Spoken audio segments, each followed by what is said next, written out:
Mathangi numittuni office chatnaba matam oiraduna PIBA chak toklaga office chatnaba thoklakpani. Adubu lukhoi sofada famduna leirami. PIBA thoklakpa ubada khamduna hanglei. Karino ne nangbo office chat ke hairibro? Hoi gya babo. Ngaiko. Nangbo yam thenga bro. PIBA khudang gari do thangatuna yengi. Thengba ise ngakdang budi yani. Kai haige gya babo. Hairaga mapaga mayoknana famtharei. Nangi asokpaduga aidi ngasi lepkadra khallubani. Yadawribrani tawriduwo.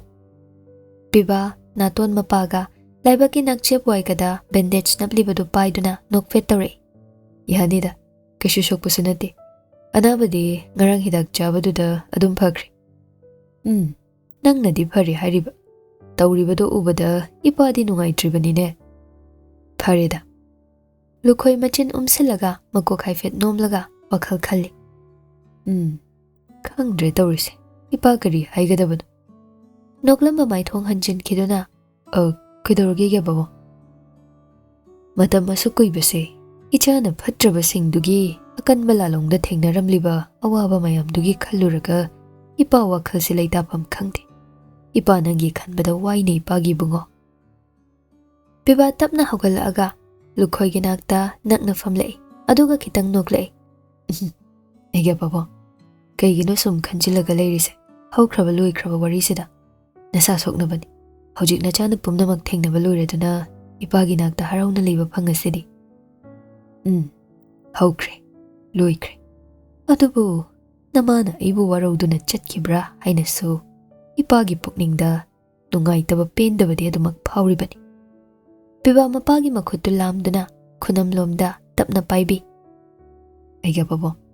Imana chaklamdai mikupta egya babangbu waruba nungaitaba thamlaga chatkide. Kaigino henjina khallisibo. Hoi.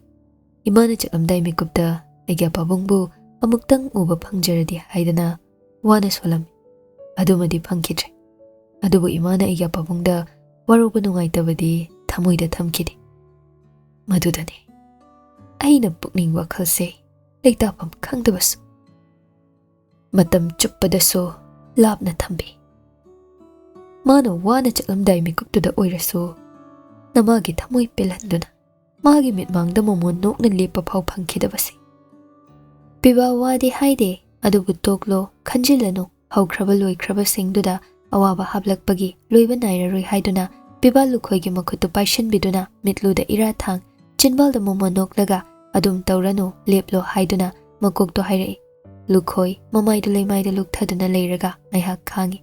Aduga PIBAgi khutchana paisiliba magi khuttu lauthoraaga PIBAgi mananganda nanbirei. Nang thabak chatkani haibado chacharo.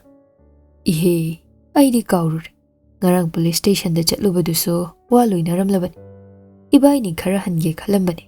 Adubu station dudasu moigi hainabi tawraklabaduda ipa asawba hanthaba ngamdabadagi FIR oina pansilamabani. Aduna supare da gyapabo. Adugane nang horen thabak halakpada Thangal Bazar da changlaga yum repairing tawnaba kaino khara yenglaga silam. Aduga numit ama yum lomda haithanaba nawba hoisu paw haikoko. Hoi gyapabo aise lagi. Adudi ai muk thokragi. Chaluro.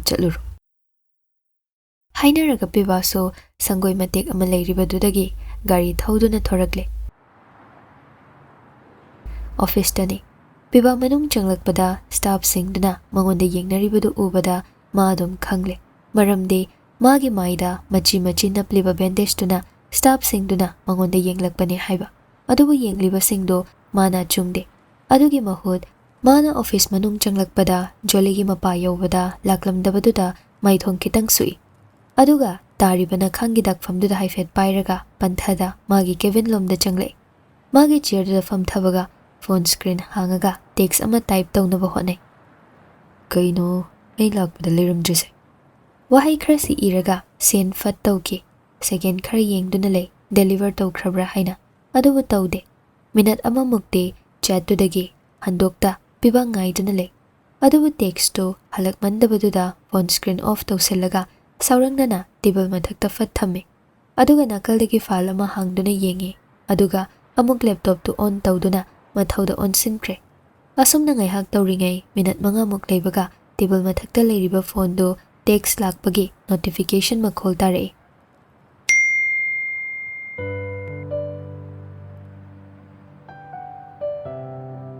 PIBA laptop ta yengna michi nama pairaklaga phone do da mityeng thamle lakliba text to karigino kanagino haina adubu tharakliba text to gi contact to ubada tawramliba thabak to fat hundoklamlaga paikhattuna hanglaga yengi ayore panthade saurangnana text reply pisele ngarang do office lab kanu haikraga office la amdrisina kaigino yadabagine somda wayongang ainakdana sangkhangna jangu kaino sir ai yorakpada sungairi file senagadab sulaite atai singna uraga madu nangna thibiyu haide masi ai mafamni aina hairabadi wa makhatagana jolly oiraroi khangi aduna phone do magi bag da hapchilamlaga hogatuna thorakle haizabagi wani jolly do ngasai mayumdagi thabak thoklakpado kharasu thengkhre adugi sumathakta magi gari duda misna ga puna lakpani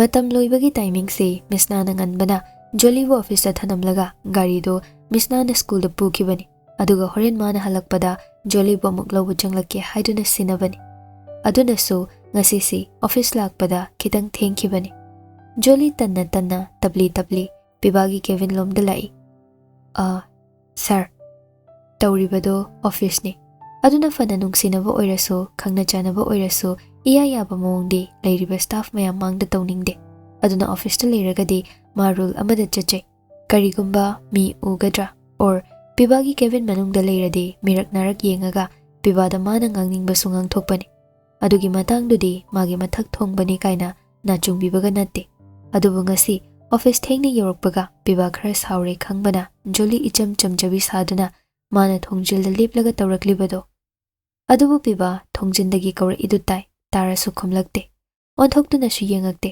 tawriba mathaududa onsinduna le mataududa jolly pishum anido sukchinnaduna machin khajik tum thoklaga paine yengle o sir ayung da jangake handak sungai hanna fau yenglakte mana thokpa dum tawduna lei pibado adubu handakte jolly do ping laukre thongjilda leplambado saurangnaduna makhwanga metlaga changle aduga pibagi mangduda chaplepe sauri yenglaga haire nati kaino badoise la osukoba aduga changlake yabra sukhumde office gi mapune kaina napal tawriraba piba yenglakte mamaiduna kalda leiriba file da amuge laptop da amuge thabak yam chinjabani saribado mataududa khajik isau langjaduna leirambanu pido makoktagi maikhu wangwang karakpaga manakre pibagi mangda oiraso marakta chawraba table duna ngaktuna leibana lamlaga masam phoye su phangdre aduna nakaldagi khajik koiduna laaga pibagi nak yoraduna lepe aduga makhutna mana makhwangda met makhutna mana pibagi lumangi samdo lamduna phoirake tawi adubu ngasai makhai nupiduna tawriba singdo tarasu tashinnada urasu usinnada leirambanu pado angaubi amagum prok chakhai tawriba nupidugi matau singdo tumin lona yengduna leirambani tawrakadawriba nupidugi mataudu khangbana lamlakliba makhutto fatlep khattuna ta phare ngasai makhai pibana famduna leibana nupiduna kusi tawge khanjabani adubu pibana lepkhatlaklaba matungdadi thamoi prok chakhai lau khonglamba nupido maya kaduna chaplepkhre nongkhatuna yenglai nupa mangonda sauribane haiduna amuksu lamduna foige khalaso phanglaroi makhuttu khak haiduna toklani amukso lamgi hotnarasu yararoi lamgadaba makhutudi nupa mana faduna thamkhrabani ngasaidagi tumin khangsinada usinada leiramba nupado magi khadang mapa oirap lepliba nupiduda nontharap tawna nupidugi maithongda paliba mit nato chinba sinba thongna mit kupta mathang yenglai aduga khajik changsilaktuna khoiruminok tawna chirolwai nason pikna hairei nangna ngangba tadaba nangonda yengdabada nangna sauningbadugum aishu nangbu second ama chonthana uhodabada thamoy anaba phaw masi nangna khangdriba kaigino chan ngasai makhai isau langjaraga leiramba nupido pibana adum tawrakpadudadi yumda loiba machin kanba huina mi lakpagi khonglamlaga pamjaba achapot pijabada mathanta tapthakibagum langlamba ishaudumadi PIBAgi thamoidagi thoklakpa athumba wahaiduna nupi masu mathanta tapthakre adubu wahai amatadi haiba ngamde tuminle tawkiba singduna amuksu ikairakla mamaidu khasik leithoki faduna thamliba makhuttusu nanthoknaba muktuna hotnare adubu nupi mana fana nanthoknaba hotnarasu pangal kanbadi nupa mana henkibana madumasu nanthokpa ngamlamde tawriba matawduda nupidu ikaire khangbana PIBA jolida khoiru minok tawna amuksu hairai asumna ai lam hele nangi wata vidrena punishment pikibadu kuirar athubada dandido isana yana sinjaragi ngasai kaina kaubatade yenglakte na isau macha langamaga hauzik aina metcho yengamde yengakanda nangna leithoise kaigino hairaga PIBA makhutna maduna joli gi khasaido pairaga leisil halai joli ikai tablap leisilai adubuma PIBA da ongkhatuna di yenglakte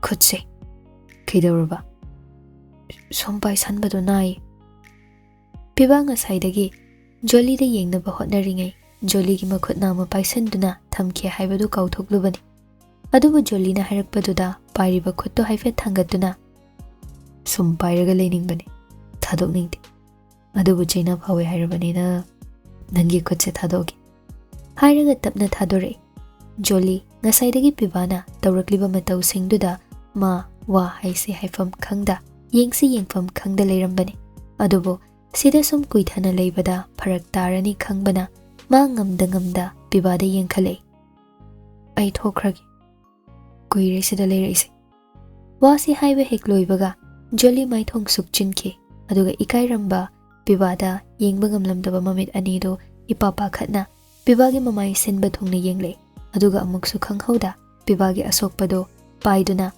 aya sidi kaidaiba loiso e nangbu ngarangni gaisu sokde dai tushin banate nangise nati karaida kari tawruino haibane hairaga tapna paiduna yenglei PIBA di nokpa nokninglei ngasai makhai mana irang hausilingai dadi ikairine haidana mamai phau nongkhatpa ngamda yenglakkhidabaduna asokpa singdu ubada pakhatna tawrakliba matawduga hena nungsi hankre aduna magi mamaida pairakliba thot lawba khutcha ado handaksu tap phai aduga magi haunabi khoirum minok noklaga yar kaishu sokpanati kaigino kitang sokpasida aise sikrabadawna pakhatlide ai kaishu tawdabaini nanguningbagi nanagdala aise kitang soasu chaina di phawri natro aidi ngasai kai urudre so esho khangde isausu langsiluri ayau jikta nongairaktre PIBA nupidugi matawdo nungsimanbana khazai aniduda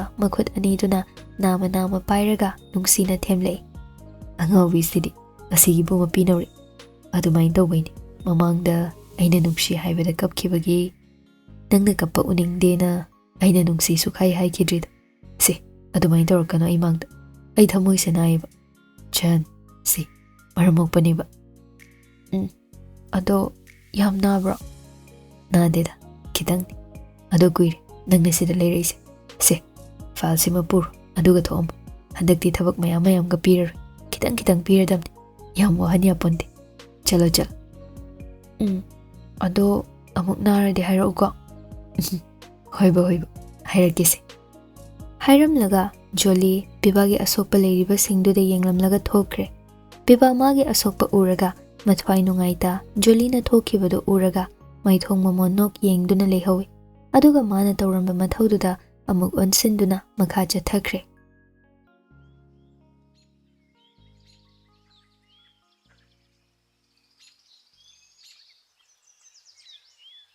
asomdana lukhoi debengi yumdane nahan hainakibagi matung ina kuthi yenglubagi panjina pirakpa numit singdo calendar puthokduna thamlaga khwaidagi phaba numit ama khannaba haiduna tawnari rita cha cup ahumduma puraklaga masu debengi nakala famthare tada cha se hana paise aphaba thabak thoram khanaba haise hakjang son thadana WakhaL tana khanabana wa thokpani aduna isa khasik te khathanse lukhoi nokna cha ama paikhatle hoine ꯆꯥ ꯁꯤꯃ ꯊꯛꯆꯤꯜꯂꯒ ꯑꯃꯨꯛꯀ ꯑꯐꯕ ꯋꯥꯈꯜ ꯊꯣꯛꯄ꯭ꯔꯥ ꯌꯦꯡꯉꯒ ꯂꯣꯏꯔꯦꯗꯣ꯫ ꯃꯥꯅꯦ ꯗꯥꯗꯥ꯫ ꯗꯦꯕꯦꯟ ꯆꯥꯗꯨ ꯌꯥꯎꯃ ꯊꯛꯂꯒ ꯂꯨꯈꯣꯏꯗ ꯍꯥꯏꯔꯛꯏ꯫ ꯏꯇꯥꯎ, ꯅꯍꯥꯟ ꯏꯕꯨꯡꯉꯣꯒꯤ ꯃꯟꯗꯣꯝ ꯆꯥꯅꯤ ꯍꯥꯏꯗꯅ ꯑꯃ ꯂꯥꯛꯈꯤꯕꯗꯣ ꯑꯍꯤꯡ ꯂꯦꯛꯀꯅꯤ ꯍꯥꯏꯕꯗꯨ ꯂꯩꯔꯤꯕ꯭ꯔꯣ?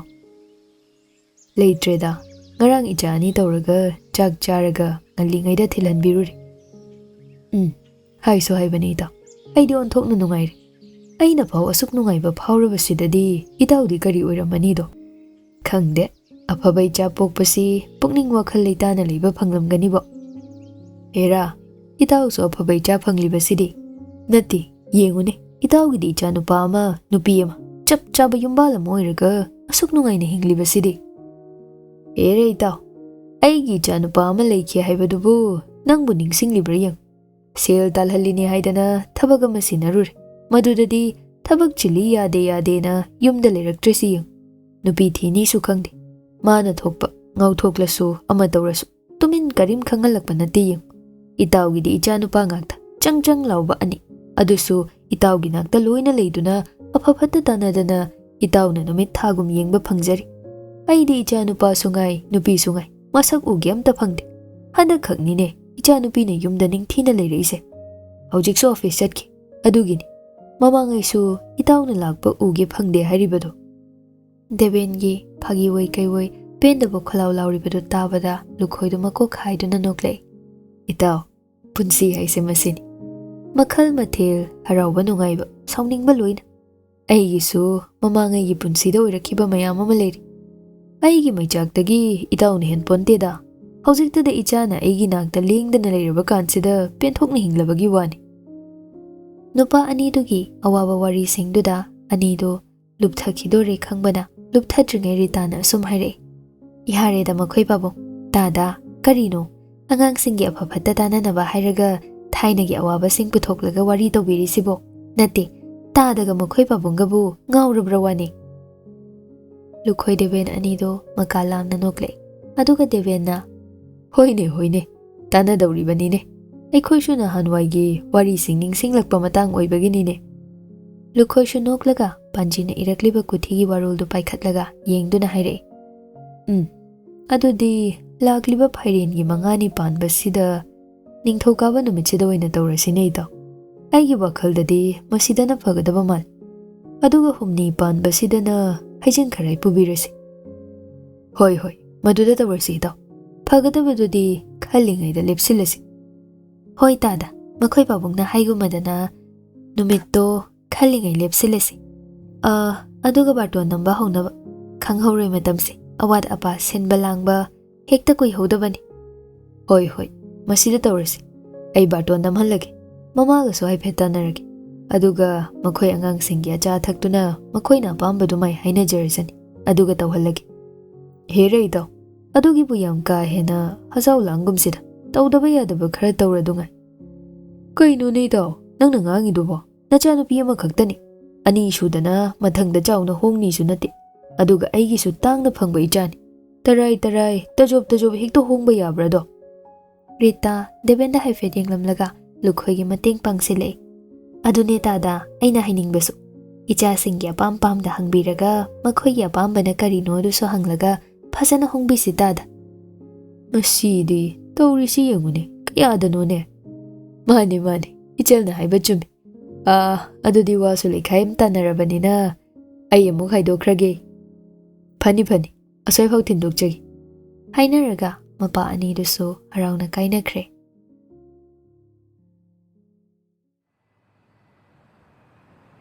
ꯑꯣꯐꯤꯁ ꯃꯇꯝ ꯂꯣꯏꯔꯝꯗꯥꯏꯗꯅꯤ ꯄꯤꯕꯥ ꯊꯕꯛ ꯂꯣꯏꯁꯤꯟꯅꯕ ꯀꯟꯅ ꯍꯣꯠꯅꯔꯤ꯫ ꯅꯥꯀꯜꯗ ꯂꯩꯔꯤꯕ ꯐꯣꯟꯗꯣ ꯀꯣꯜ ꯑꯃ ꯂꯥꯛꯏ꯫ ꯐꯠ ꯂꯧꯈꯠꯇꯨꯅ ꯄꯥꯏꯔꯒ ꯅꯥꯀꯣꯡꯗ ꯊꯝꯃꯤ꯫ ꯊꯕꯛ ꯆꯤꯟꯕꯅ ꯂꯤꯡꯖꯨꯝꯒ ꯃꯥꯏꯒ ꯆꯞꯅꯔꯒ ꯄꯥꯏ꯫ ꯑꯗꯨꯒ ꯃꯊꯧꯗꯨ ꯃꯈꯥ ꯇꯥꯅ ꯀꯩꯗꯧꯔꯒꯦ ꯍꯥꯏꯔꯣ? ꯁꯤꯌꯥ, ꯈꯣꯟꯗꯥꯁꯤꯗꯤ ꯍꯥꯎꯈꯤꯗ꯭ꯔꯦꯗ꯫ ꯋꯥꯊꯤ ꯇꯧ ꯂꯩꯅꯨ, ꯁꯠ ꯍꯥꯏꯔꯣ, ꯊꯕꯛ ꯈꯔ ꯆꯤꯜꯂꯦ ꯑꯗꯨꯏꯅꯤ, ꯃꯇꯝꯁꯨ ꯂꯣꯏꯗꯣꯔꯦ꯫ ꯔꯣꯕꯔꯠꯅ, ꯍꯣꯏꯅꯦ, ꯍꯧꯗꯣꯡꯅꯤꯅ ꯎꯆꯤ ꯆꯥꯅꯤꯡꯉꯝꯅꯤ, ꯑꯗꯨꯅ ꯅꯆꯤꯟꯖꯥꯛ ꯑꯣꯏꯅꯕ ꯎꯆꯤ ꯄꯤꯕꯤꯒꯦ ꯇꯧꯅꯤꯅꯦ, ꯈꯣꯟꯗꯥ ꯍꯥꯎꯇꯦ, ꯌꯥꯔꯦ ꯍꯥꯏꯔꯔꯣꯏ, ꯊꯝꯃꯒꯦ꯫ ꯔꯣꯕꯔꯠꯅ ꯍꯥꯏꯔꯛꯂꯤ ꯋꯥꯗꯣ ꯀꯩꯅꯣꯝꯃ ꯌꯥꯎꯕꯗꯨꯒ ꯄꯤꯕꯥ ꯇꯧꯔꯝꯕ ꯊꯕꯛꯇꯨ ꯂꯦꯞꯂꯒ ꯅꯥꯀꯣꯡꯗ ꯆꯞꯂꯝꯕ ꯐꯣꯟꯗꯣ ꯃꯈꯨꯠꯅ ꯐꯖꯅ ꯄꯥꯏꯔꯒ, ꯀꯩꯅꯣ ꯍꯥꯏꯔꯣ? ꯏꯁ, Tekseng, hudong mandro matause. Oi hudong, namai do hamuk teirene. As, kaino karan sum tole do bo. Hai do hairo. O hudong oigera uchi oigera sat hairo se. Nasak tuga. O ngasai noi uchi do, thabak lai do. Akhoi be na thilame na haibani. Ado aiga bega thaba ma haidoi. Thabak loirade mayum phauda nangna chinchin biramo na haige do ba. Piba isau langlambado taptharaga ado haibero. Hoine sanai bungo. Paudi ahau boiramnina khon gase amuk nautharaida. Yare. Nachinjak pibirabanina chinchin bihoro. Hamuk tei bahudong lamboi ba. Thame yare. Hairaga phone do kakki waga haiba nangde. Piba phone do de yenglaga nokfet tawduna lehowe. Aduga Jolly ki chat changlaga text ama thajele. Thabak loiradi loishilamo. Ai thilamagi. Aidi misnana lobala amani. Piba ngasaigi matawdudagi Jolly do lakna ningba dum phawribani. Aduna la aroi. Aina la ano haikrabani. Yumda chatkrabani. Jolly do mamit lauthokpagi emoji amaga loinaraga. Kaino haise? Nangdi kamai haikriba? As. Wa yam ngangano loishilamo. Ai file ama loishilamaga thoklani. Hairaga Piba phone do side ta thamki. Aduga mathaudu loishinaba lakne. Jolly text ama thuna type tawi. Mathanda yum hanjin khraga pabunga imagana ai kai lehori hangadi yaroimi. Text to send tawdre Jolly upai leite. As kaino man tawridu ba. Isna duna ingoda kemta hairamda yaramliduna kaino ba. Pelabani da ide. Haina sonduna Jolly sauning pal singdo loishalai.